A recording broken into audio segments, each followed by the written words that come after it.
கலைஞர் மகளிர் உரிமை தொகை அப்படின்னு சொல்லிட்டு மாசம் 1000 ரூபாய் கொடுப்பாங்க. கொடுத்துட்டு இருந்தாங்க. நிறைய பேர் அப்ளை பண்ணி அவங்களுக்கு கிடைக்கல சார். இப்போ வந்துட்டு இந்த உங்கள் ஸ்டாலின் திட்டத்தில் அப்ளை பண்ணுங்கம்மா 45 நாள் உங்களுக்கு கிடைச்சிடும் அப்படின்னு சொல்லிட்டு ஊருக்குள்ள விளம்பரம் பண்ணிட்டு இருக்காங்க. இன்னும் நிறைய பேருக்கு கிடைக்காம இருக்கு சார். அதனால என்ன சொல்றாங்கன்னா, நீங்க உட்காந்து டாக்குமெண்ட் அதெல்லாம் வெரிஃபிகேஷன் பண்ணா உடனே கால் பண்ணுங்க, டக்குன்னு முடிச்சு உடனே முடியா அப்படின்றாங்க சார். என்ன சார் இப்படி அவசரம்? அம்மா வாங்குறாங்களா?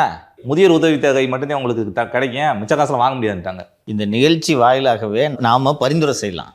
இப்போ துணை முதல்வர் அவர்கள் யார் விண்ணப்பிச்சாலும் கிடைக்கும்னு சொல்லிடுறாரு. உங்கள் அம்மா வராங்களா? அவங்களுக்கும் முதியோர் உதவித்தொகை. 2 பேரோட அம்மாவையும் இந்த நிகழ்ச்சி வாயிலாகவே உங்கள் அம்மா சென்னையில் இருக்காங்க, உங்கள் அம்மா தேனியில் இருக்காங்க, ரைட்டா? 2 பேரையும் அப்ளை பண்ண சொல்லுங்கள். நிகழ்ச்சியை பார்த்துட்டு அவங்க அப்ளை பண்ணணும். பண்ணாங்கன்னா துணை முதல்வர் உதயநிதி ஒருவருக்கும் விடுபட்டு போகக்கூடாது என்று சொல்லியிருக்கிறார். என்னென்னா, நம்மளால் முடிஞ்ச பஞ்சாயத்தை இழுத்து விடுவோம். ஏற்கனவே சம்பளம் கொடுக்க முடியாமல் கடுமையான கடன் சுமையில் இருக்குது.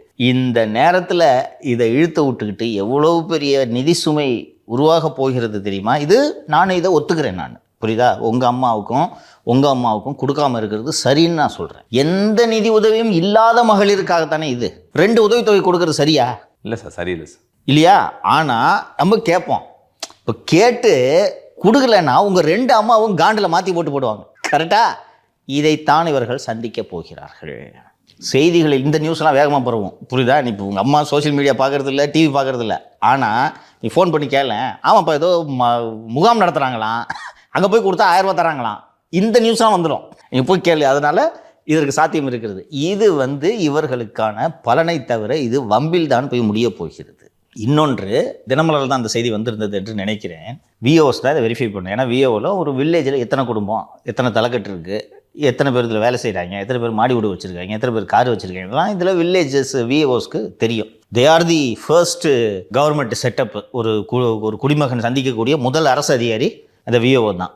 அவங்க கொஞ்சமாக தான் வெரிஃபை பண்ணணும். அதுக்கு நடுவில் நிலம் அளக்கிறதுக்குன்னு சொல்லிட்டு எவனாவது வருவாங்க. இந்த சர்டிஃபிகேட்டு அந்த சர்டிஃபிகேட்டு, அக்ரிகல்ச்சர் டிபார்ட்மெண்ட் வேலை இருக்கும், இது மாதிரி 100 வேலை இருக்கும். இதுக்கு நடுவில் தான் அவன் எப்போ கேப்பு கிடைக்குதோ அப்போ போய் வீட்டில் நிதிஷ் அம்மா அப்ளை பண்ணியிருக்காங்க அப்படின்ட்டு கேட்டு செக் பண்ணிவிட்டு நீ இன்னமா முதியோர் உதவிட்டு வாங்குறியா, அவங்களுக்கு இன்எலிஜிபிள்னு போட்டு கொடுக்கணும்.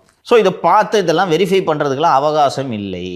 அப்படியே ஆப்பில் ஏற்றி டக்குன்னு டிக்கை போட்டு கூடியா அப்படின்னு சொல்லியிருக்காங்க. எதற்காக என்று கேட்டால், செப்டம்பர் 15ஆம் தேதி அண்ணா பிறந்த நாள். அந்த மகளிர் உரிமை தொகையின் 2வது ஆண்டு விழா வருகிறது. அப்போது கூடுதலாக இம்புட்டு பேருக்கு தர்றோம், கணக்காட்டணும்.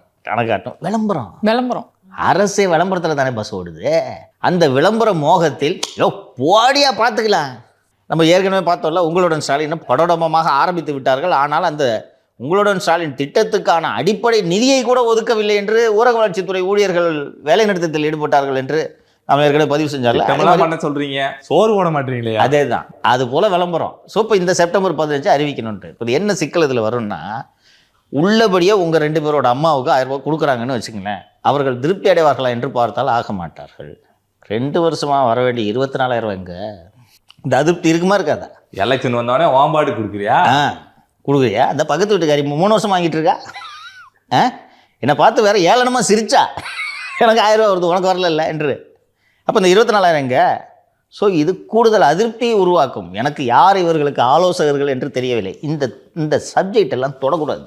இது டேஞ்சர். இதெல்லாம் புரியுதா? ஒருவேளை எலெக்ஷன் வர வரைக்கும் சக்ஸஸ்ஃபுல்லாக பண்ணிட்டாங்கன்னா ஜெயிச்சிருவாங்கல்ல, ஜெயிக்கிறதுக்கு வாக்குகள் வரும்ல. அப்படியே இது கன்வெர்ட் ஆகும்னு சொல்ல முடியாதுமா. அந்த ஃபர்ஸ்ட் 1000 ரூபாய் ஸ்கீமு நல்ல ரீச் கொடுத்துச்சு. இன்னைக்கு வரைக்கும் திமுக வெற்றி பெற்று விடும் என்ற அந்த இமேஜ் நிலவுறதுக்கு அந்த 1000 ரூபாய் உரிமை தொகை உதவுகிறது.